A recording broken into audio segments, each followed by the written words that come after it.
Mike, I'm very excited. Very excited for you guys to be here. You're going to show us around all things football technology. Well, we're all over the building, but we'll start with our office first. So Brilliant.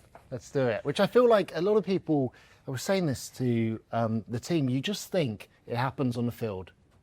That's what happens with the Jags.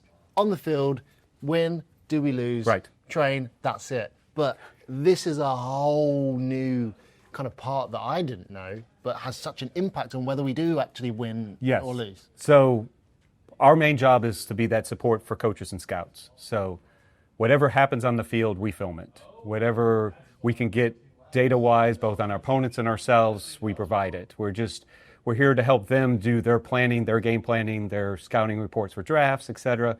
It all comes down to what can technology do to make that picture more complete and use those tools. Wait, so even the players that were scouting in college, for example, 100%. You're cutting up all the footage as well? We bring in probably about 2,000 college games, and we'll put roughly about 200 pieces of data per play. And so the scouts can really get nailed down to where the quarterback threw a corner route and it was successful against tight coverage. Let me see all those plays, click a button, and away it goes. So you mean to tell me some of the team here gets paid to watch college football? Well, that's mostly the scouts get paid to really watch college football. We're the ones that bring it in and kind of get the first part of the process. So, but we do, we all have our colleges we went to, so we do get to watch those. I will let you know. So. Awesome. Okay, so we are, what would we call this, base camp, really? This is where all the editing goes down and where all the footage comes in? Where we film from here, so we have 16 cameras out on our practice field, 6 cameras in our indoor, and they're all controlled by 8 stations here in this room. So, and this is what we're seeing. This is the outside cameras, as you can see them right now. So we film every bit of practice that you can imagine, because the coaches will watch that. So roughly an average practice might have upwards of 50 different edits, depending upon, here's just the D-line doing their individual drills during period 2. You know, that type of stuff, versus here's all the team stuff. We shoot all the team stuff in multiple angles, so you see sideline, shoot it from both end zones. We shoot it tight and wide, etc., so that they can all see what they need to. One thing we also do is we have tablets on the sideline at practice. So what we're shooting here, the coaches 20 seconds after the play is over, or actually could watch it on the practice field. So is this like when we see Trevor sitting down after a play and he's got his iPad with him? Yes. Are you the ones that are sending that footage? We are sending it. It's from these 3 stations. So it's not the league? For a game, it's different. So we do it at practice, so they can do this at practice. The league, we're only allowed to, we operate that equipment during the game as well, but we're only allowed to do still images. But for our practice stuff, we actually do the true video, so they can watch the video. And is this like a normal station that someone will... This is like and what's the title? Editor? It feels like it does more than just video editing. We call ourselves video directors, so I mean, you take it for whatever, you know. We started in video, and as technology's grown, we've grown in different ways, but it all started originally with capturing video. So, so you've got so it literally is like you're doing a live TV show. So just simple button push, you get that camera, so we could shoot from any angle. And when did it get to this level? Has this been something over the last few years, or it grows every year? We kind of become more and more. We started originally with cameras on tripods, and we would go up in construction lifts.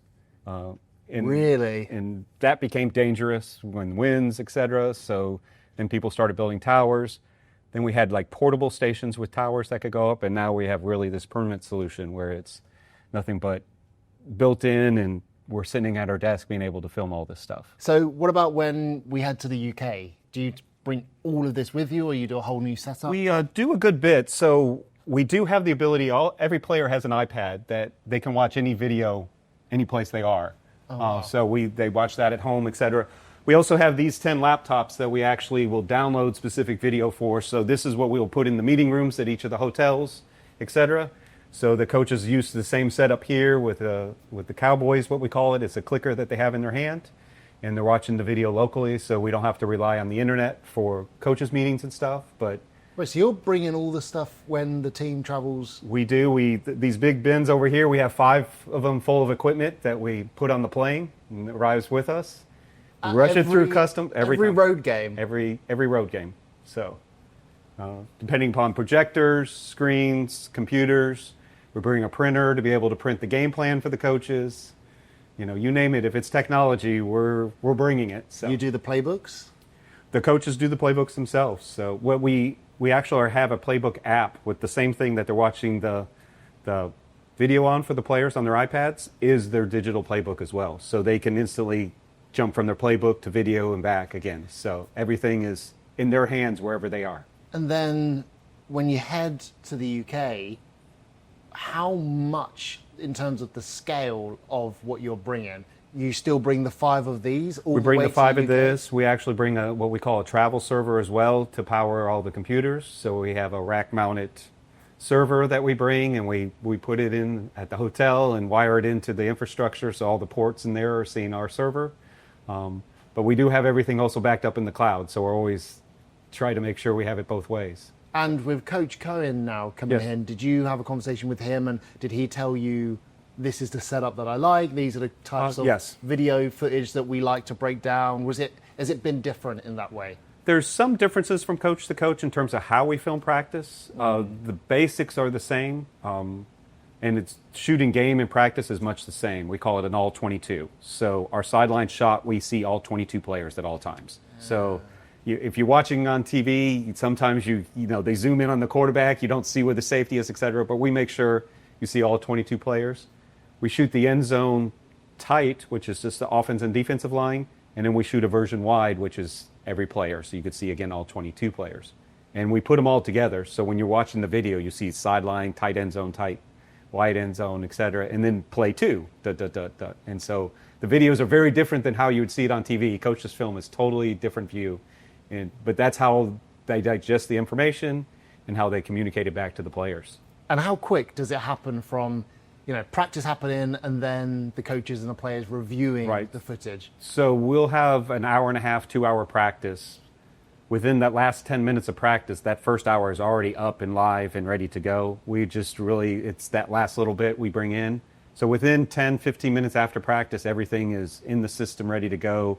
I'll already upload it to the cloud if they wanted to. So it's already chopped up. Already so all chopped they up. have to do is go and Coach Farwell can go into a meeting, click play. And we do the same for a game. So when we're in London, within 15 minutes after the game is over, we have a full version of our game in all 22, and we're loading it on the surfaces and the iPads for the players because we're usually jumping on buses right back to the plane, and they're able to watch and do their study on the way back to Jacksonville. And what's the difference when you've cut a game that we've won to when we've cut a game that we've lost? A lot more smiles. Okay.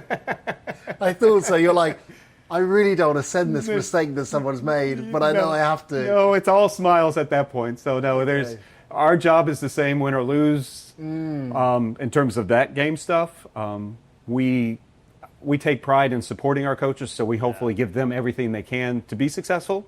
And we love that opportunity, that feedback on a weekly basis of how much were we able to help them be prepared for what they see. So that's really our job, is to be that resource. Mike, what's something that people might not expect when we do travel to London that you and the team have to take care of? Wow. Really, when we're there, and we're there for an extended period of time this year, is the amount of staff that goes and the equipment that goes with that. So we will have a computer for every single coach on staff and their own desk and area to work. And each of these computers are linked together so that if you do something, coach does something over here, this coach can see what he's doing, etc. We film practice just like we'll film here. So we'll have the same setups on the practice fields in the UK and bring in practice just like we do here. And then game is shot the same. So in Wembley is a little bit different because it really wasn't set up for football video, so we get some temporary spots to film, but we shoot it the exact same as we do over here. So, how big is your checklist? Oh, it's big. So we've been planning for months, and we do it every year, but we still go over that same list every month.